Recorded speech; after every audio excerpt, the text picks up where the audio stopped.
सूरज टिका के चला तू, हाथों में भर के चला बिजलियां, कांधे पे सूरज टिका के चला तू, हाथों में भर के चला बिजलियां।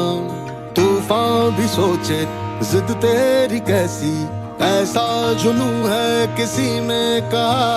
बहता चला तू, उड़ता चला तू, जैसे उड़े बेधड़क आंधियां। बहता चला तू, उड़ता चला तू, जैसे उड़े आंधियां। मंजर है ये नया, मंजर नया। दोस्तों, आप सभी को मेरा नमस्कार, गुड मॉर्निंग। मैं अपने लीडरों का, अपने डिस्ट्रीब्यूटरों का और नए गेस्ट का, स्पेशली नए गेस्ट का जो यहाँ आए हैं, बहुत टाइम दिया, जिन्होंने शायद मुझे वो पहली बार सुन रहे हो, ऐसा हो सकता है, या पहली बार देख रहे हो। तो मैं एक बार चाहूँगा कि उन सब के लिए भी मैं उनका धन्यवाद करता हूँ और जोरदार एक बार फिर ताली हो जाए। मेरा वार्म वेलकम करने के लिए मैं आपका फिर से धन्यवाद करता हूँ। Thank you so much.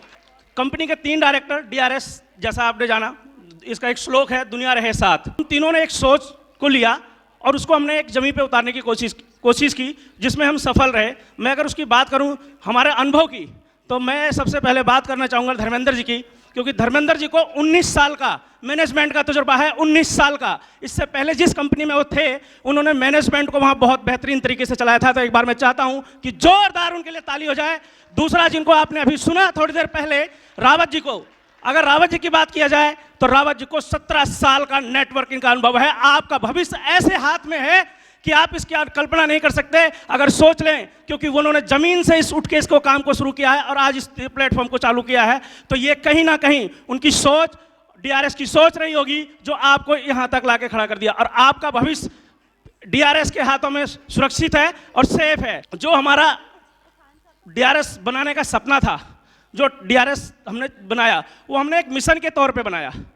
Mission के तौर का मतलब हम निरंतर लगातार ग्रोथ करते रहें, लगातार ग्रोथ करते रहें। और इसमें हमारे लीडर्स, हमारे डिस्ट्रीब्यूटर्स, उन्होंने इस नई ऊंचाइयों पे पहुंचाने का DRS का काम किया, नई उड़ान की तरफ पहुंचाने का काम किया है।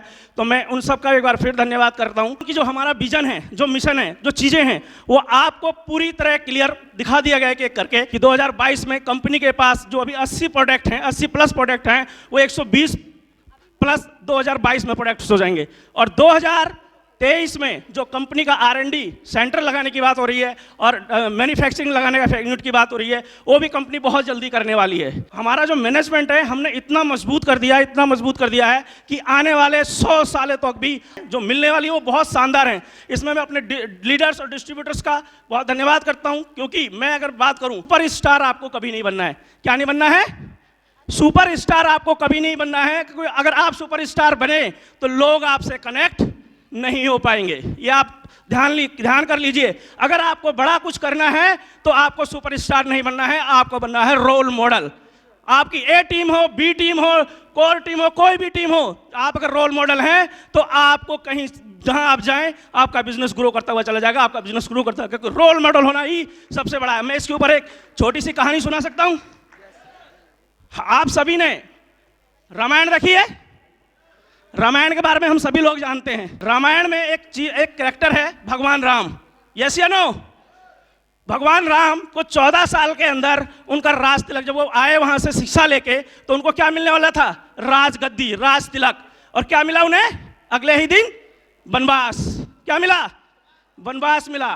अब आप एक चीज ध्यान कर लो, जो सबसे ज्यादा प्यार करने वाली उनकी माँ थी कैकेयी, उन्होंने ही उसको वनवास का रास्ता दे दिया। मगर एक क्वेश्चन उन्होंने नहीं किया अपनी माँ से, कैकेयी से, कि मेरे को वनवास क्यों हुआ। और आज की डेट में अगर किसी को गलती से टक्कर भी लग जाए तो लोग कत्ल करने को तैयार बैठे हैं। यस या नो? है किसी में उतनी हिम्मत? नहीं है। मैं आपको ये क्लियर बताना चाह रहा हूँ कि उस कहानी की स्टोरी का मोटिव क्या है, कि अगले दिन उनको वनवास मिल गया और उस वनवास की वजह से अगले दिन उन्हें बोला गया कि भाई ऐसा है, आपको अगले दिन का वनवास है। और उन्होंने बोला अपनी माँ को, ठीक है मैं यस तैयार हूँ। अपने पिताजी को बोला, उनके वचन को निभाने के लिए बोला, यस मैं तैयार हूँ। और वो जाने के लिए अगले दिन तैयार हो गए। उनके साथ बात करूँ तो जब वो जाने लगे तो बोला गया, भाई ऐसा है, आपका जो आपने ये राजकुमार वाली ड्रेस पहनी हुई है, ये भी आपकी राजकुमार वाली ड्रेस नहीं चलेगी, आपको इसको भी उतारना है। वो सारा कुछ उतार के फिर वो ठीक, उन्होंने बोला वो भी छोड़ दिया राज को। एक खड़ाऊ चप्पल समझते हैं लकड़ी का खड़ाऊ, उस चप्पल को लेके वो निकलने लगे। साथ में उनके साथ 2 लोग गए। कौन कौन गया? ए और बी, जिसमें हम अपना बिजनेस करते हैं। किसमें करते हैं? ए और बी। उनके साथ सिर्फ ए और बी गए। ए बी ने क्या किया उनके साथ, मैं बताना चाहूँगी। तो जब वो पहुंचे और बी को, उन्होंने उनको भी मना किया कि आप भी मत चलिए, आपका नहीं है, बनवास मेरा है, राज तिलक मेरा था तो बनवास भी मेरा है। तो वो माने नहीं और जिद करके उनके साथ चल दिए। जैसे वो आगे गए, कुछ दूरी पहुंचे ही होंगे तो भरत को पता लगा। भरत ने बोला मेरा भाई क्यों चला गया, क्या हुआ, मुझे उससे मिलना है। तो भरत जब सही मिलने गए वो, तो सीधा वो भरत के पास, जब राम से मिलने गए, भरत वहाँ से निकले कि भैया आपको रास्ते ले जाना। उन्होंने बोला कि मैंने अपने पिताजी को वचन दे दिया है और अब मैं पीछे मुड़ के नहीं जा सकता। तो उन्होंने क्या किया जानते हैं आप? उन्होंने क्या किया, उनको इतना, तो जो राज तिलक होने वाला था बनवास हो गया, उनसे वो बोला कि भैया ऐसा है, मैं भी उस गद्दी पे नहीं बैठूंगा, मगर मुझे आपका खड़ाऊ भी चाहिए जो मैं लेके जाऊं। यानी मैं कहना चाहूँ कि उनके पास जो एक चप्पल थी वो भी उनसे छीन ली गई। यस या नो? वो चप्पल भी उनसे छीन ली गई। उसके बाद जब वो और आगे चलते हैं, चीजें चलते हैं, तो उनकी भार्या को भी कोई लेके चला जाता है, यानी कि जिसको हम लोग जानते हैं रावण। यानी अब उनको कुछ नहीं पता कि कौन ले गया। आज तो कम्युनिकेशन का ज़माना है, मोबाइल का ज़माना है, इंटरनेट का ज़माना है। आज सारी चीज़ें आप लोग देख रहे हैं, समझ रहे हैं कि कहीं भी आप पता लग सकते हैं, दिशा पता करना हो, कुछ पता करना हो, गूगल को फ़ोन करो, तुरंत सारी चीज़ें बता देता है कहाँ गया।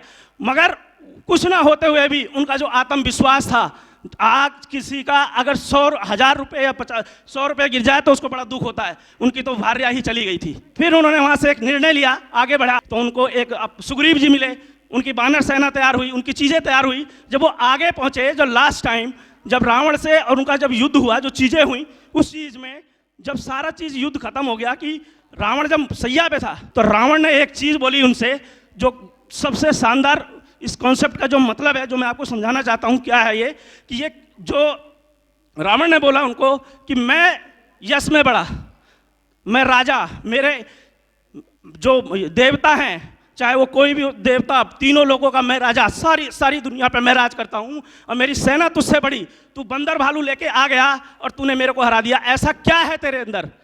दोस्तों बताऊं क्या था उनके अंदर? उन्होंने एक शब्द में जवाब दिया, एक शब्द में, यानी एक लाइन में उन्होंने बोला, मेरे पास, कोई बता सकता है क्या है? चरित्र था उनके पास। उन्होंने बोला मेरे पास चरित्र था, इसलिए मैं तेरी पूरी लंका को ढा दिया, और तेरे पास इतना कुछ होने के बाद भी कुछ नहीं है। तो मेरा कहने वाला अपने लीडरों को, चीज़ों को मैं स्पेशली बोलना चाहता हूं कि अगर हमें कंपटीशन करना है, अपने आप से करना है, किसी और से हमारा कोई कंपटीशन नहीं है, ना हमारी किसी कंपनी से, ना किसी और से, कंपटीशन हमारा खुद से। अगर हमें अपनी तैयारी, अगर हमें कुछ बड़ा करना है तो हमारी तैयारी भी बड़ी होनी चाहिए। यस या नो? तो दोस्तों कहने का मतलब यही है कि अगर हमें कुछ करना है तो मैंने जैसे बोला, आपको सुपरस्टार नहीं बनना है। खास करके जो हमारे साथ, अगर हमको बड़े लेवल पे बड़ी चीज़ें करनी है तो सुपरस्टार नहीं, क्या करना है, हमने रोल मॉडल बनना है। रोल मॉडल बनते ही आप बिल्कुल 2 कॉपी रावत जी हो जाओगे, करोड़ों का बिजनेस करना शुरू कर दोगे, धर्मेंद्र जी हो जाओगे, संतोष जी हो जाओगे, आपके पीछे भी लाखों लोगों का सपना चलेगा। समझ रहे हैं आप सर? तो ये हमारा विजन है, जो मैंने विजन लिया है। कल को फाउंडर रहें ना रहें, कंपनी चलती रहे, ये हमारा मेन मकसद है।